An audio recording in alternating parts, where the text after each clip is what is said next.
Remettons-nous dans le contexte. Lorsque j'avais 10 ans, nous étions en 2003.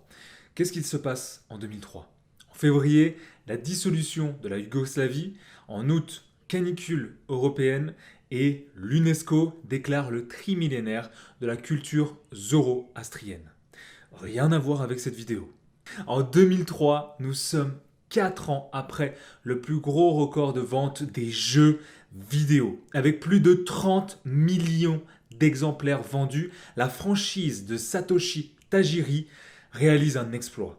Pokémon est le mot le plus échangé en salle de classe. Nos professeurs en ont marre, nos parents en ont marre, et nos grands-parents, eux, se marrent. C'est tout simplement une hallucination collective. Le jeu vidéo, les cartes à collectionner, les peluches et tout autre objet dérivé.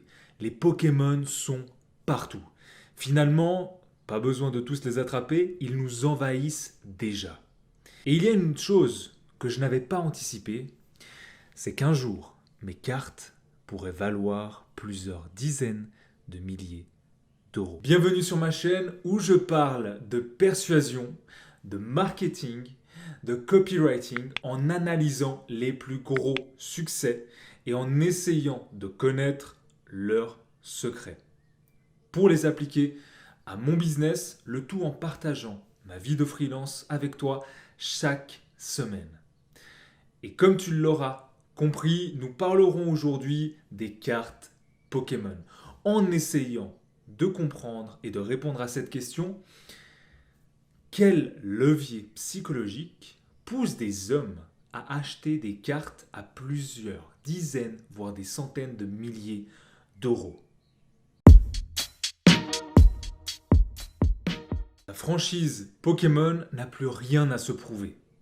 Pendant des années, elle fait le bonheur des petits et des ados grâce à ses jeux sur console, les dessins animés, les cartes à collectionner et tout autre objet dérivé. Pourtant, la popularité commence à s'essouffler et les jeunes commencent à s'intéresser à d'autres jeux. Et d'autres consoles plus performantes font leur apparition sur le marché, reléguant ainsi Pokémon en simple jeu pour enfants. C'est le 1er avril 2014 que Google et Pokémon s'associent sous forme de blague pour offrir l'opportunité à leurs fans de capturer des Pokémon en fonction de leur positionnement sur Google. La suite, on la connaît. Il faudra alors attendre 2016 pour que la popularité de Pokémon revienne, comme nous le montre ce graphique.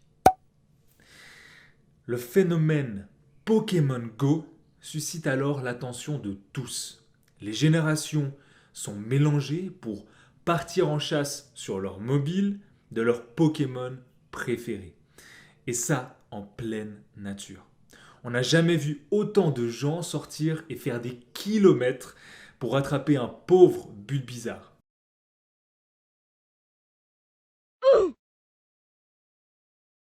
D'ailleurs, dites-moi en commentaire qui choisissait Bulbizarre.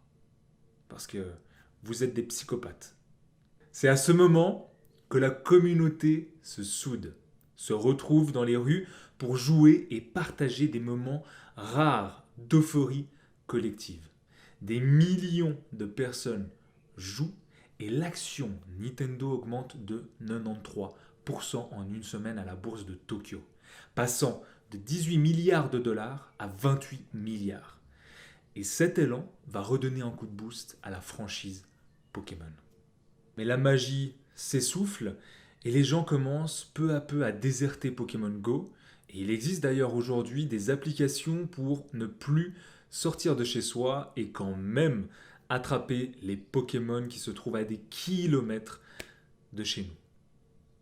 Le jeu perd tout simplement en popularité et comme on dit, les meilleures choses ont une fin.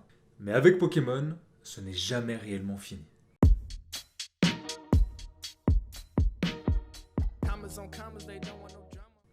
Depuis des années, les cartes Pokémon s'échangent et leur prix ne cesse d'augmenter, mais sans jamais faire parler d'elles. C'est alors que Logan Paul, youtubeur américain, ouvre le 9 octobre 2020 en live 36 paquets des premières collections de cartes Pokémon.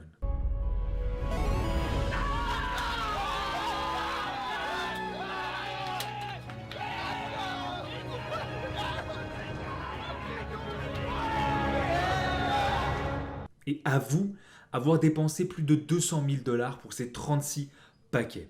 Ce qui revient à dire que chaque paquet vaut 5 555 $. Et si on va encore plus loin, ça nous revient à 555 $ la carte, sans même savoir si nous allons tomber sur une carte rare.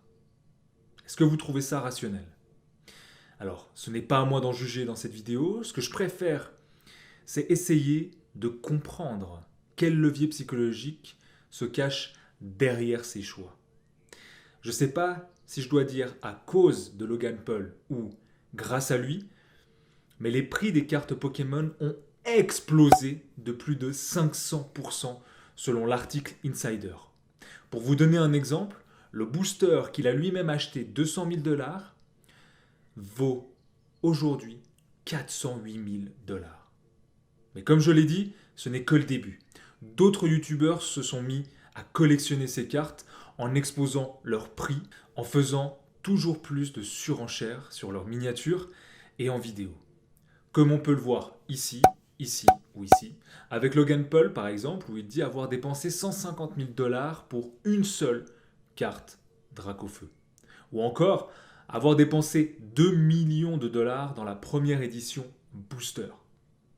Je parle beaucoup de Logan parce qu'il a propulsé en fait cette forme d'investissement à son paroxysme, mais il n'est pas le seul. Des stars comme Steve Aoki, le rappeur Logic ou encore Big Flo investissent dans ces cartes. Et il y a de quoi les suivre puisque la demande ne cesse d'augmenter et les prix continuent d'exploser. Comme je l'ai dit en début de vidéo, nous allons analyser les leviers psychologiques qui poussent certaines personnes à acheter des cartes Pokémon à plusieurs centaines de milliers d'euros. Ce que nous pouvons remarquer ici, c'est qu'il y a un effet de halo et un biais de popularité. Alors oui, dit comme ça me semble logique, mais il faut quand même le préciser. Le monde des collectionneurs de cartes Pokémon était très petit et niché avant que Logan Paul en parle. Très peu de personnes étaient intéressées par ce genre d'investissement. Et grâce à sa notoriété, il a contribué à la mise en avant de vidéos sur YouTube sur le sujet des Pokémon. Et nous parlons ici de l'effet de halo qui se produit quand la perception d'un groupe est influencée par l'opinion d'une personne. En l'occurrence, ici, Logan Paul, qui a mis en avant et a exprimé, je cite, « Ces cartes sont appréciées comme des objets de collection et deviennent des pièces d'art à très faible offre et forte demande. » Ce qui nous emmène au deuxième biais psychologique, l'effet de rareté. À votre avis, qu'est-ce qu'il se passe lorsque la demande est forte mais que l'offre est faible? Les prix s'envolent. Et nous sommes pris justement dans une bulle spéculative où les prix deviennent irrationnels. Nous ne voyons plus les cartes comme elles sont, un simple bout de carton, mais comme quelque chose qu'il nous faut absolument. Et je rappelle qu'en 2007, les boosters qu'il a pu acheter à 200 000 $ valaient 500 $. Aujourd'hui, c'est entre 300 000 et 500 000 $ que ces mêmes boosters sont vendus. C'est pourquoi aujourd'hui, des collectionneurs déplorent l'effet négatif qu'a eu Logan Paul sur leur passion.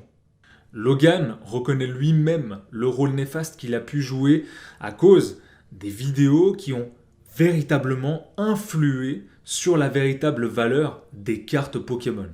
D'accord. Il y a toute une hype incontrôlable sur les cartes Pokémon. Et nous avons vu plusieurs biais cognitifs qui jouent un rôle important dans cette histoire. Mais la question à laquelle j'aimerais répondre, qu'est-ce qu'on achète réellement lorsqu'on dépense une somme à 6 ou 7 chiffres pour de simples bouts de carton. Et lorsqu'on est dans le milieu du marketing comme moi, nous savons que nous devons nous intéresser à nos clients cibles. Et en s'intéressant à eux, ils nous fournissent des feedbacks en or.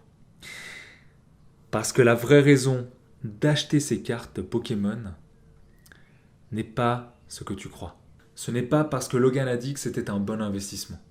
Ce n'est pas parce que elles sont rares. Ce n'est pas parce que ce sont des œuvres d'art. Dis-moi d'ailleurs, avant que je te dise ce que c'est, pourquoi tu penses que les gens achètent des cartes Pokémon en commentaire, surtout des cartes Pokémon qui dépassent des dizaines de milliers, voire des centaines de milliers d'euros. Évidemment, avant de savoir la réponse, donc j'attends quelques secondes. Je vais me boire un coup. Juste en bas. C'est bon, c'est fait ? Ok, je te fais confiance. Lorsque nous achetons des cartes Pokémon, aujourd'hui à des prix exorbitants, ce n'est pas pour capturer les Pokémon, mais c'est pour capturer une partie de notre enfance, afin de pouvoir retrouver cette atmosphère nostalgique. Lorsque, souviens-toi, nous étions dans nos chambres, en train d'ouvrir nos premiers paquets de cartes, de ressentir cette excitation, de pouvoir obtenir notre Pokémon préféré, tenir ces cartes dans ses mains et sentir l'odeur de la nouveauté, et de pouvoir s'imaginer combattre en cours de récré. Mais je crois que par-dessus tout, il y a un rêve encore plus enfoui, un désir caché que personne n'ose s'avouer. Que même une fois adulte, l'enfant qui sommeille en nous peut enfin devenir le meilleur dresseur. Si cette vidéo t'a plu, je t'invite à l'aimer, partager et pense aussi à t'abonner, c'est gratuit. On est ensemble.